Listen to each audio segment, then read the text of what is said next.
if I fall asleep tonight, it's because I love Scott's playing. When I was a kid. What if they all fall asleep? Yeah.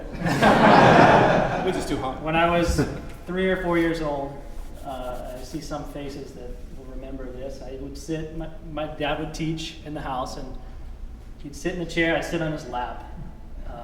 I'd sit the whole day through the lessons, and people would come, they would play, and the first thing he'd say is, "Okay, Pepe, what do you think?" You know, I would give my reviews, and I hope I didn't say anything mean to any of you. But Scott, I was always asleep before Scott finished, and it was because I loved it. You were certainly a quiet audience member. Yeah. For you. For me, yeah. So here we have the 1958 Miguel Rodriguez. This is another Spanish cypress spruce top. The story behind this guitar is that this was my father's first Rodriguez.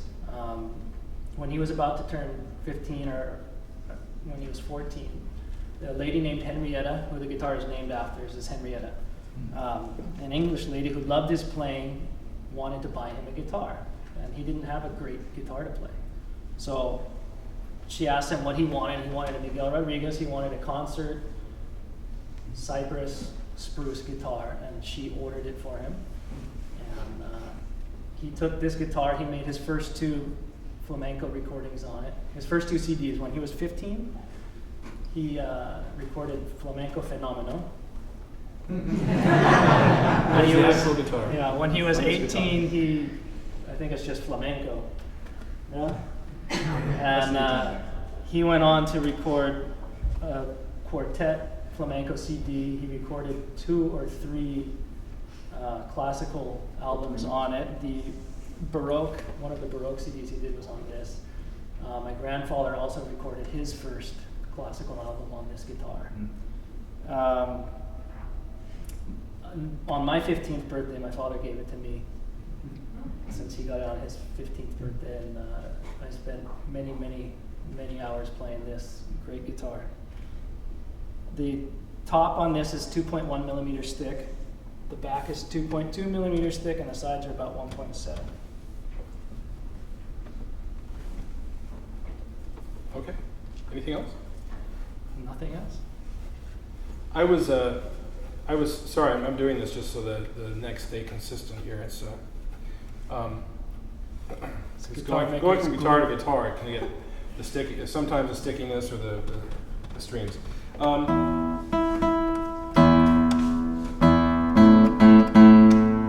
When Pepe here told me that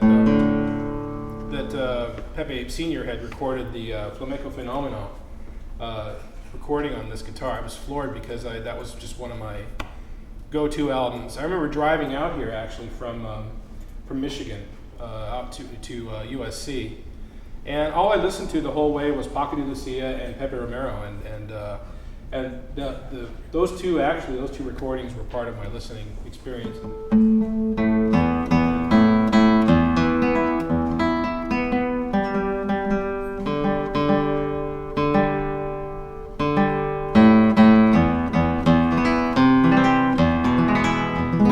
So one of the points that Pepe here made is that this was meant to be a classical guitar as well as a flamenco crossover. So I'm going to play something classical on it. I'm going to play a piece by Albéniz, Rumores de la Caleta, and then we'll have a little surprise performance by Pepe Senior. He's here in this box. But he'll be playing this very guitar. I obviously didn't want to follow that, okay? So I'm going to play first, and you'll see why. It's going to be very obvious why I'm playing first. So, wish me luck. Here we go.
Thank you.